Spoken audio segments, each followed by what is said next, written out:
Hello, everyone, and thank you for this kind invitation to talk about a very important topic, India's capability building. And the acronym I've selected is to adapt and adept. And we're only talking about two of the elements of what's needed in part of India's nation capability building. That is education and entrepreneurship.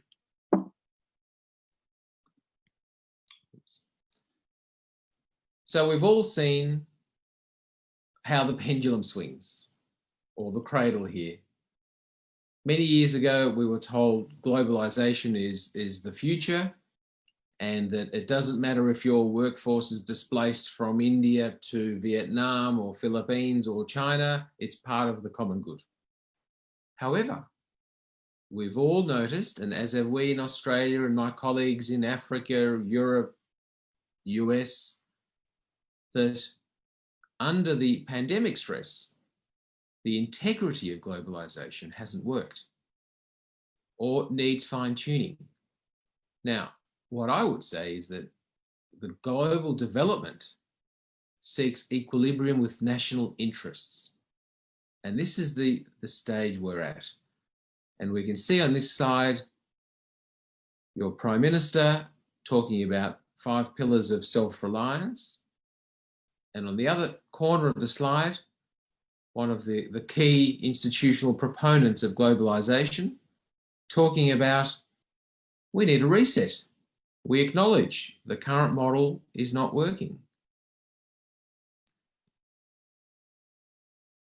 What we think is important in the nation capability building is a tiered approach. That is, activities that have to occur immediately and have been occurring since the pandemic, but also what institutional pillars and foundations need to be set moving forward.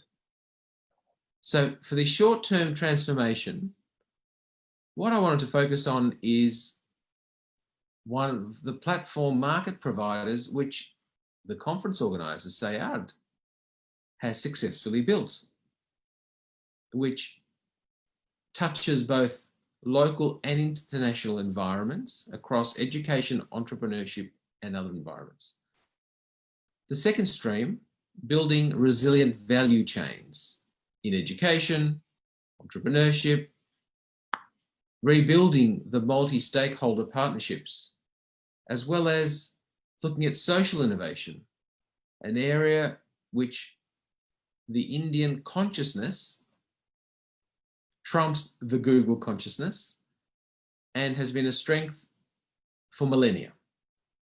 Now it has a role to play for the rest of the world, as well as resilient value chains assisting in global challenges which existed pre-COVID and carry through. So if we look at the first stream, leveraging platform players. Okay, SAIARD, what are they doing that's interesting? Education.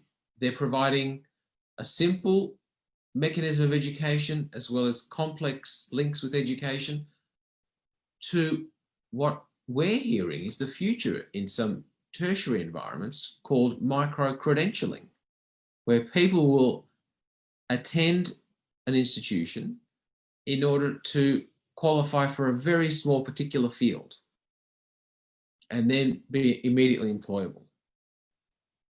In entrepreneurship, SAIARD is involved in relationships with academic, national, including these sorts of forums, as well as international. So we're speaking with them and hope very shortly to work with SAIARD to introduce the Youth Global Empowerment Program, which builds entrepreneurs based on the passion that people have within themselves, as well as the international relationships which SAIARD has with German incubators and other groups in different parts of the world, including Africa. Commercial transactions. So it's not only about education entrepreneurship, but it's the commercial side. Now that's really important because it enables transactions to occur within India, but also outside India, and to bring them together. Now, in the space we're in, commercialisation, we understand that it's a supply chain. It's a bit like a factory where there are several elements that interact with each other in order to deliver an outcome. We know that very well in the IT space. We know that even in automotive, where certain activities are done within a region and then they're undertaken globally. So SAIARD has existing and growing relationships in this space. So collectively, these four elements provide a fantastic model for nation capability building. If SAIARD produced 1,000 versions or entities around the country, that still would not be enough because the need is so great, but the model they have works very well. Now, another element I have on this page is the one that we all talk about, money. Oh, it's a great idea, but how's this going to happen? We have no money. No one wants to invest in entrepreneurs. We're not connected to the Americans who have this culture. We're not connected to some of the old European institutional money.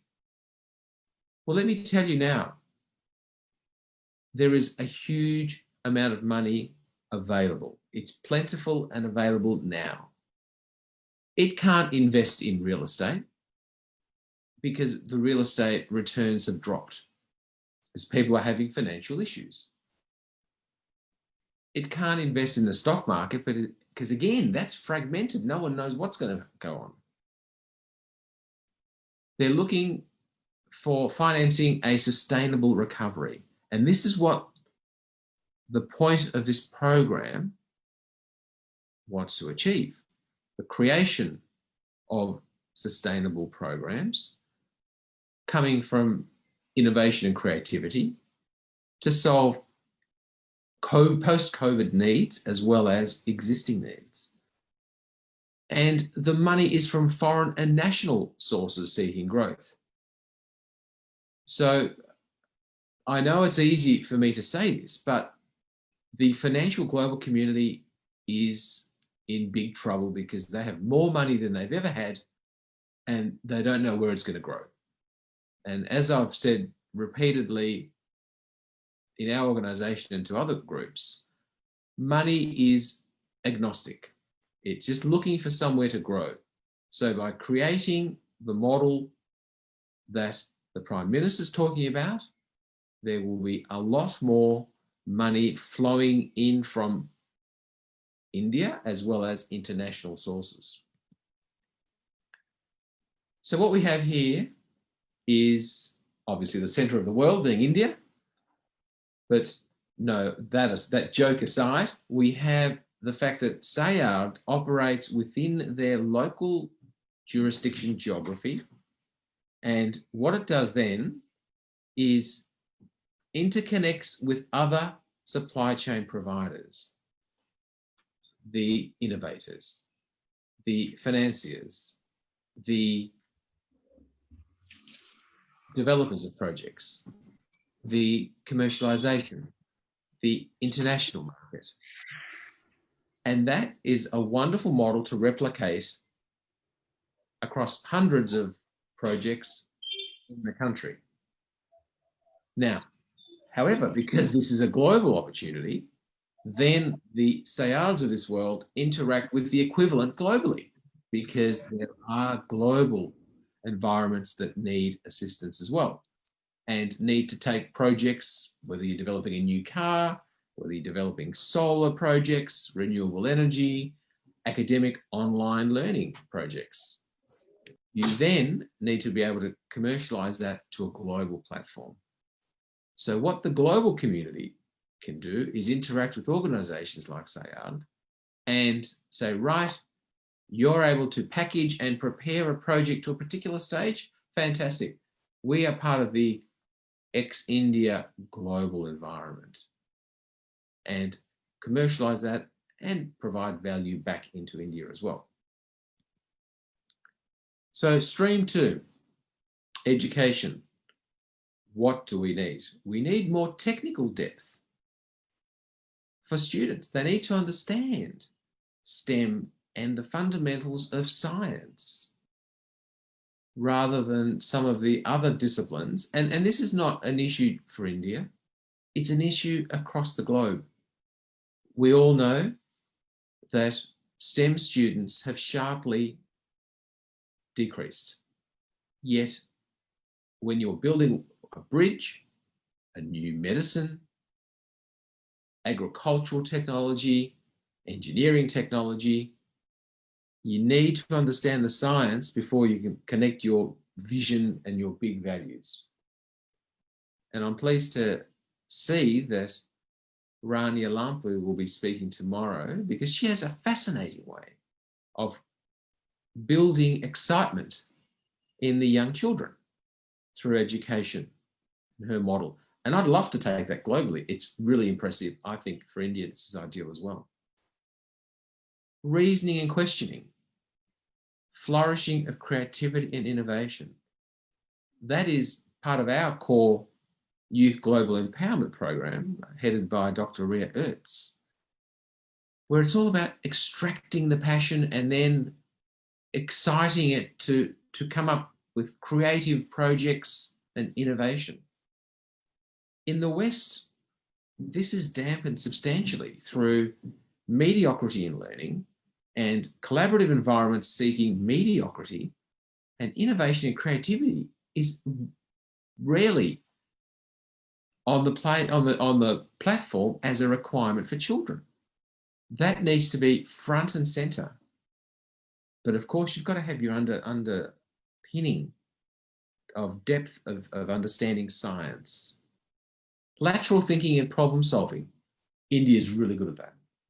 I sit as mentor of incubators around the world, and the Indian innovators really lateral in their thinking. Let's make that an ambition and an expectation in education. And solving problems with limited resources. India, again, much better than the West. Much better than the West. But let's put that in a challenge for each of the disciplines. And there's no reason why your fantastic space industry can't dish out problems to kids in primary school, secondary school, saying, hey, come up with how you think we should deal with this. Now, new cognition technology, artificial intelligence. Isn't that an area that would be fascinating? I've written an article recently in Australia's biotechnology publication where I said, artificial intelligence, we like it, but we're scared with it. Well, why can't we use it to identify whether it's infectious disease outbreaks, whether it's problems that need to be solved in one industry or market segment across India? And let's get that straight away and spread it out to 1,000 people, 1 million people asking for problem solving, lateral thinking. How do we solve these problems? That's where artificial intelligence is excellent for building nation capability. So it's building back into the needs of the local industry, and through the SAIARD equivalents, then commercializing as appropriate and feeding the model to the world. Connectedness, that's been discussed previously very well, much better than I could possibly communicate. But it's all about people within India and outside India across different supply chains. There are lots of relationships, and indeed, SAIARD has excellent relationships. I met them through a conference I gave in Nigeria several months ago. Who would have thought a year ago that we would have met through Nigeria via an online platform? But that's just how it is. And then they've introduced us to different parties around the world, and we will do the same. Entrepreneurship. Well, that needs substantial policy and curricular changes. We need kids in primary school, secondary and tertiary to have this, I would say, even as a subject, even though it dovetails across the other streams that they currently teach. they've got to be able to see that this is a way of thinking, a way of normative behaviour. The soft skills. I've used the word moral intelligence instead of emotional intelligence because I've been reading a little bit about the importance of emotional intelligence and then reading one of my ancestors, Aristotle, and he actually referred to moral intelligence as well as intellectual intelligence. And I'm pleased that the previous speaker, the Swami, mentioned a lot about the philosophical values and spiritual values. Now, that quality of intelligence and intellectual intelligence are soft skills that need to be taught because they will lead to a different way of how we handle challenges in life, how the IT community, whether it's apps or Google or Facebook or Twitter, how they connect to customers. Because at the moment, they're not doing a very good job. The hard skills in entrepreneurship, mentorship. It's a hard and risky game. And like anything, you need mentors. You need to understand how you deal with challenges. You need to understand business growth and financial affairs when you are starting something, even though you may not take the business several stages in its development, you still need to understand the fundamentals of business and financial. So these can be taught at school quite successfully, I believe. And even at an early age, because kids mop that stuff up, even in primary school. Supply chain connectedness inside and ex-India, sorry. The key there is, as we've said before, there are various parts of the supply chain that you have to get involved with. People protecting your intellectual property, product development, innovators, manufacturers, market, identifying distributors, who's going to want pricing strategy. There are different groups that currently do that. Got to bring them together in a model. So, in terms of education entrepreneurship, we need to be adapt and adept. We need to create new resilient organisations. We've seen how this has played out for national emergencies. We now need to see how it's going to play out in post-emergency reality, where mental health is a big problem, financial management and people's businesses closing because they weren't able to trade for a long time. How will you now be able to bring people to your store in a post-COVID environment? Is there going to be a limitation of numbers? Now, international risk reset. We still have those issues that we need to deal with. But there is a risk reset as well. Climate change.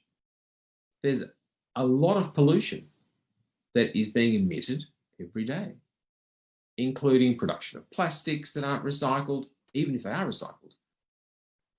There's a lot of thinking we need to take into place for that.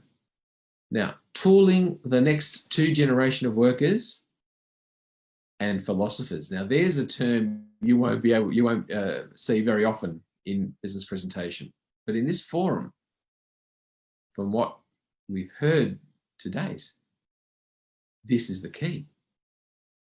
Tooling the mindset, reflecting on the heritage of millennia, is extremely important.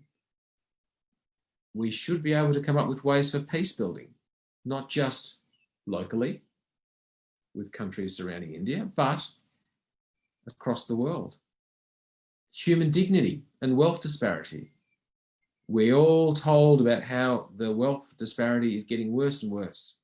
Well, we need to manage that, both in terms of what is it that we really want in life? Do we all aspire to having X number of vehicles, X number of trips overseas, X size home? How should we share the wealth as well? And cyber threats, a term which we've forgotten about in the last 6 months. But again, that's very important as we come into post-COVID. There's some of the thoughts we have. We think India is very well placed moving forward to adopt the new model of self-reliance, but also to dovetail and provide substantial and important learnings for the rest of the world and the planet. And as I said, SAIARD's a classic model for doing things very well. We need it to be resilient, expanded, and we'd love to work with you. And thank you very much to everyone for the opportunity to speak today. Thank you.